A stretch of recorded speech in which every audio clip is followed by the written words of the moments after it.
Oke, sinyal 4G. Ayo.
The Bluetooth device is ready to pair.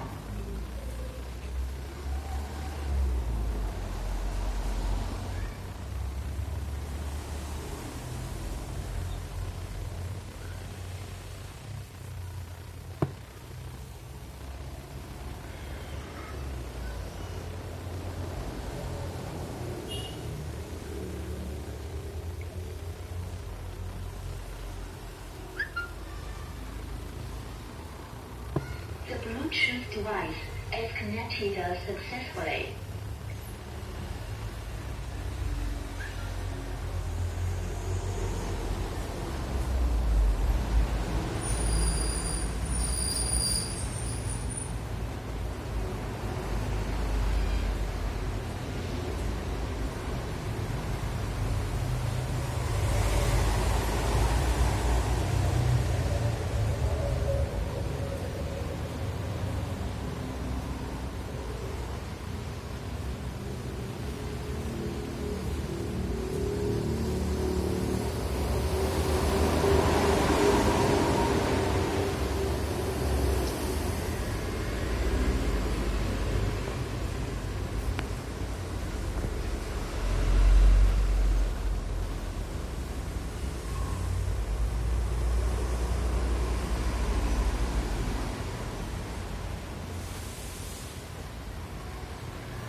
The Bluetooth device is ready to pair.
Bluetooth device is connected successfully.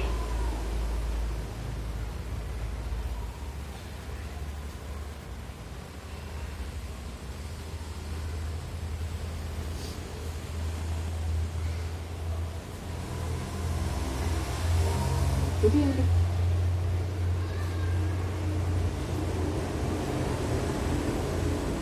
tanaman yang saya tandai dengan warna ungu seperti ini, Dede ya. Ini disebut dengan unsur hara makro. Sedangkan yang berwarna merah ini disebut dengan unsur hara mikro. Sementara yang saya tandai biru disebut dengan unsur hara beneficial. Nanti saya jelaskan ya. Intinya Dede, saya ingin tunjukkan bahwa dari kesekian banyak unsur-unsur yang ada di dunia, tanaman itu sejauh yang kita tahu sampai sekarang tidak membutuhkan semuanya Dede. Hanya beberapa saja yang disebut dengan unsur hara makro, unsur hara mikro, dan unsur hara beneficial. Sama juga seperti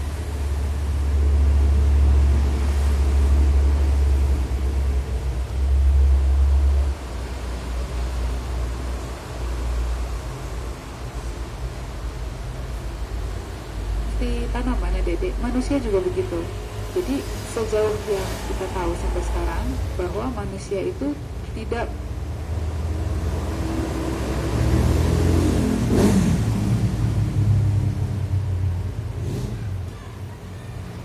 perlu mengkonsumsi semua unsur ini ya. Bahkan banyak juga unsur-unsur yang radioaktif, beracun bagi kita. Nah, jadi unsur hara makro itu tadi ada apa aja? Ada karbon ya, hidrogen, oksigen, nitrogen, fosfor, kalium, sulfur, kalsium, dan magnesium.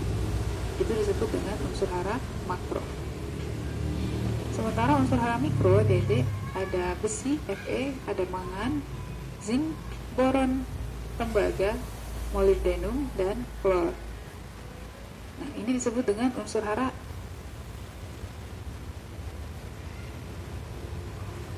esensial. Maksudnya adalah harus ada, Dede. Harus ada. Kalau tidak ada, maka pertumbuhan akan terganggu atau mungkin lebih parahnya lagi nanti bisa mati ya, Dede ya. Nah, sekarang apa bedanya unsur hara makro dan unsur hara mikro, Dede? Unsur hara makro adalah unsur hara yang dibutuhkan tanaman dalam jumlah yang agak besar ya, Dede. Yang jumlah yang besar. Sementara unsur hara mikro adalah unsur yang dibutuhkan tanaman dalam jumlah yang kecil. Tetapi meskipun kecil ya, kadang kecil sekali, apabila tidak ada, ini akan sangat fatal karena mereka semua ini adalah unsur hara esensial untuk semua tanaman ya, Dede. Nah, berbeda dengan unsur hara beneficial. Kalau beneficial kan artinya bermanfaat ya. Bagi beberapa tanaman tertentu, unsur hara ini sangat bermanfaat. Misalnya nih, padi. Padi selain butuh unsur hara makro dan mikro, ternyata dia juga lebih bagus kalau kita kasih selenium dan natrium, misalnya begitu ya. Jadi ada tanaman-tanaman tertentu yang butuh unsur hara lain selain unsur hara makro dan mikro, begitu. Tapi yang esensial adalah yang ini. Oke, sebetulnya Adik-adik, unsur hara itu telah tersedia bebas di alam ya, tetapi seringkali kita menambahkan. Kenapa? Karena kadang kita sudah banyak mengeksploitasi tanah ya, sehingga sebetulnya si unsur haranya ini sudah terserap selama berpuluh-puluh tahun, sehingga yang tersisa hanya tinggal sedikit. Jadi kita perlu menambahkan biasanya dalam pertanian dalam bentuk apa? Dalam bentuk pupuk ya. Jadi ada pupuk organik. Contoh-contohnya mungkin kalian nanti bisa belajar di mata kuliah pemupukan ya Dede. Misalnya pupuk kompos, pupuk kandang, pupuk kascing, dan lain sebagainya. Ada juga pupuk kimia. Kalau ini lebih sering terdengar mungkin dari Dede ya. Ada NPK, urea, ZA, KCl, dan lain-lain. Nah, si unsur hara tadi ini akan terkandung di dalam ini semua Dede. Kalau pupuk organik mungkin dia akan lebih dominan unsur karbon dan nitrogen ya Dede. Kalau pupuk kimia mungkin yang lain-lain. Next. Nah, kalau karbon dioksida Dede, ini kan terserap lewat daun ya, karena untuk proses fotosintesis lewat daun. Kemudian kalau air kan lewat akar diserapnya. Kalau oksigen juga lewat atas, lewat daun. Bisa juga lewat tanah. karena tanah itu juga memerlukan aerasi oksigen ya Dede. Sementara yang lain pada umumnya itu diserap lewat akar di tanah ya Dede. Nah, pertanyaan saya sebetulnya kalian juga sudah tahu karena sudah ada di PPT. Bisakah unsur hara lain diserap oleh daun? Yang ini semua bisakah lewat daun? Jawabannya adalah tentu saja bisa Dede. Bisa. Namanya adalah foliar application kalau dalam bahasa Inggris ya, atau pemupukan daun begitu. Tetapi pemupukan daun ini ada manfaatnya, ada juga kurang manfaatnya ya Dede. Karena pemupukan daun ini bisa bermanfaat kalau misalnya akar dari tanaman tersebut bermasalah, atau misalnya kita ingin segera si nutrisi ini diserap oleh tumbuhan oleh si daunnya Dede. Nah, biasanya ini diaplikasikan pada tanaman-tanaman yang ornamental atau tanaman hias biasanya, supaya daunnya bagus. Tetapi ada resikonya Dede. Kalau misalnya konsentrasi dari pupuk yang kita semprotkan itu terlalu besar, maka daun ini akan menjadi terbakar Dede, karena dia tidak sekuat akar ya. Begitu. Jadi intinya bisa diserap oleh daun. Seperti ini nih contohnya Dede ya. Ada beberapa yang menggunakan foliar application khususnya untuk tanaman-tanaman yang bermasalah dengan akar atau tanaman-tanaman yang daunnya ingin segera kita kasih nutrisi ya, tanaman ornamental.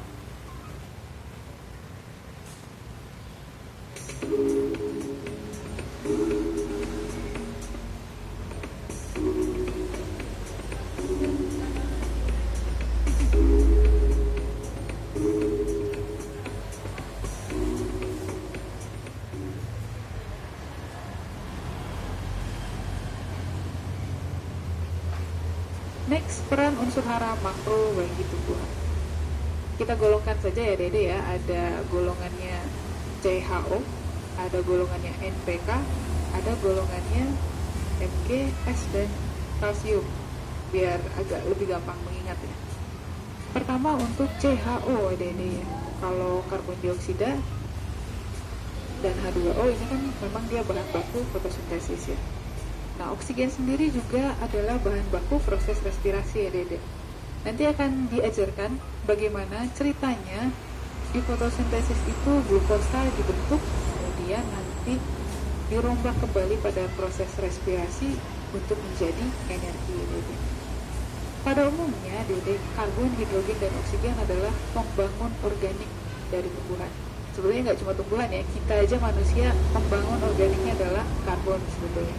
Makanya kita selalu disebut dengan carbon based creature ya. Kalau makhluk bumi itu disebutnya dengan carbon based creature karena kita basisnya adalah karbon Dede. Makanya kalau Dede yang dulu belajar kimia mungkin namanya kimia organik, itu biasanya nama lainnya adalah kimia karbon. Jadi sangat penting sekali semuanya Dede ya. Jadi building blocks-nya adalah C, H, dan U. Next kita bicara soal NPK. Ini sering sekali disebut ya, pupuk NPK begitu. Sebetulnya apa fungsinya? Nah, untuk nitrogen sendiri ya Dede, jadi dia fungsinya adalah penyusun utama dari semua protein yang ada di dalam tubuh makhluk hidup. Juga penyusunnya asam amino, penyusunnya vitamin, penyusunnya asam nukleat, DNA dan RNA ya, kalau masih ingat pelajaran genetika, protoplasma, dan klorofil. Makanya sering kali kalau petani itu ya menghubungkan pupuk nitrogen dengan pertumbuhan vegetatif ya Dede ya. Nah, saya kasih gambar ini ya Dede, semoga tidak menjadi trauma ya. Jadi kalau Dede masih ingat, ini adalah struktur dari DNA. Kalau kita perbesar ya, mudah-mudahan masih ingat. Jadi penyusun dari DNA ini adalah pertama gula pentosa, deoksiribosa, asam fosfat Dede. Nah, makanya fosfor masuk sini juga nih. Fosfor juga adalah penyusun utama dari DNA dan RNA. Kemudian ada apa? Basa nitrogen di sini. Intinya apa Dede? Kalau misalnya tidak ada nitrogen, maka tidak akan ada DNA atau RNA. Padahal DNA atau RNA ini adalah cetak biru dari kehidupan kita. Maka kalau tidak ada ini, tidak ada kehidupan. Begitu. Fosfor juga sama ya Dede ya, masuk sini nih, asam fosfat. Nah, kalau fosfor fungsinya apa? Sama tadi ya, penyusun asam nukleat, fosfolipid, membran sel ya, koenzim ADP dan ATP. ATP ini adalah sumber energi dari semua makhluk hidup di bumi ya Dede. Kalau saya mau analogikan ya, ATP itu sebetulnya seperti uang di dunia ini. Kalau mau makan, butuh uang. Kalau mau pergi ke suatu tempat, butuh uang. Beli apa, butuh uang, segala macam. ATP ini adalah energi seperti itu ya. Misalnya sel mau membelah, dia butuh ATP. Misalnya kita mau transport fotosintat ke tempat lain, kita butuh ATP. Ini singkatannya adalah adenosin trifosfat. Nah, gitu ya. Ini kenapa fosfor masuk penyusun dari ADP dan ATP. Kemudian fosfor juga penting dalam pembelahan sel dan perkembangan meristem, sehingga banyak petani yang menghubungkan fosfor ini dengan pembungaan dan pemasakan buah. Kalau bicara soal, oh dia bunganya bagus nggak, dia bunganya jumlahnya berapa banyak nggak, nah itu biasanya dihubungkan dengan supply dari si pupuk fosfornya ini. Kalau kalium, ini fungsinya adalah pertama untuk mengatur potensial osmosis dan tekanan turbo. Sudah belajar ya, air kemarin, tekanan turbo dan osmosis. Kemudian diperlukan dalam proses pembelahan sel, sintesis protein, dan sintesis klorofil, sehingga sering dihubungkan dengan kualitas biji dan buah.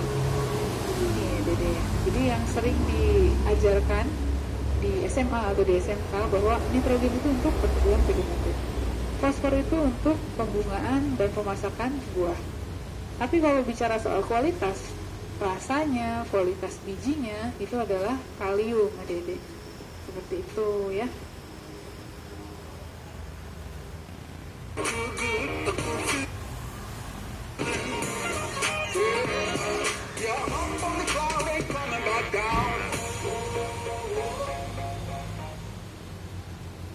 Next kita bicara soal kalsium, magnesium, dan sulfur. Jadi kalau kalsium ini adalah komponen penyusun dinding sel, Dede. Kalau pada manusia adalah komponen penyusun tulang. Jadi pada tumbuhan dan pada manusia sama ya. Jadi dia sebagai struktur ya, struktur untuk menguatkan.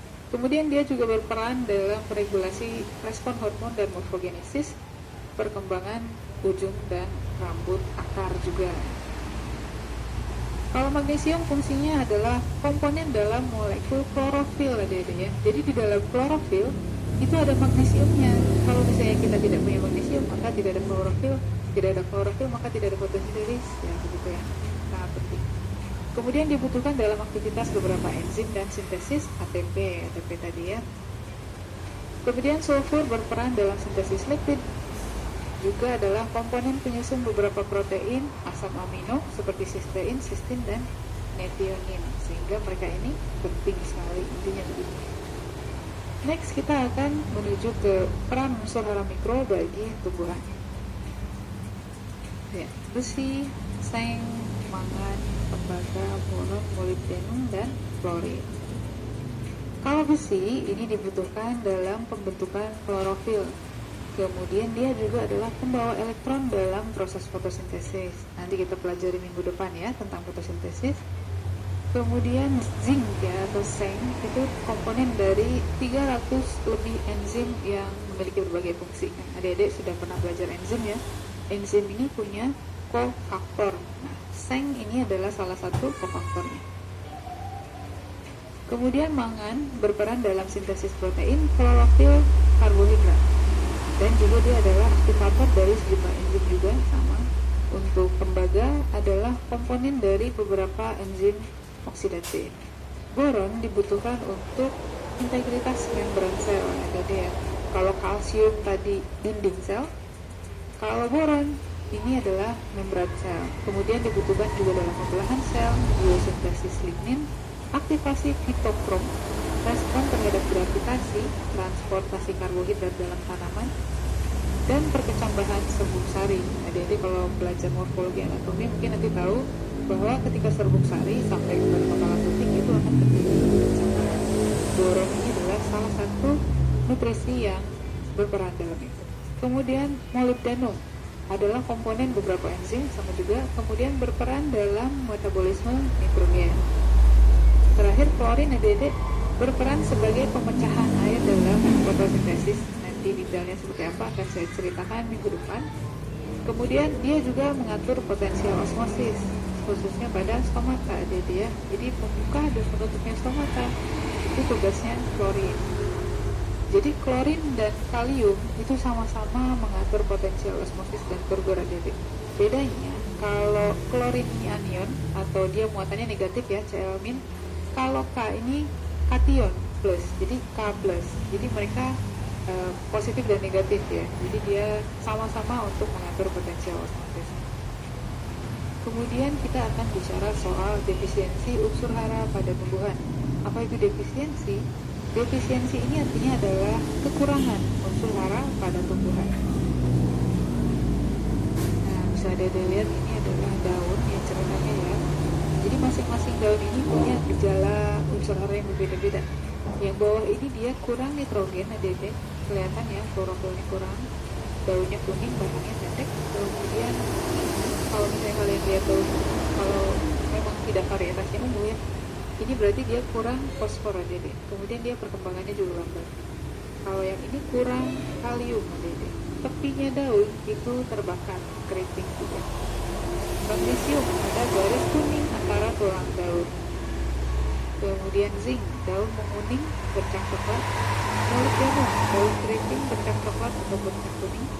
Tembaga, daunnya layu adik-adik, layu permanen. Kemudian mangan, ada garis kuning, daun mudanya mati.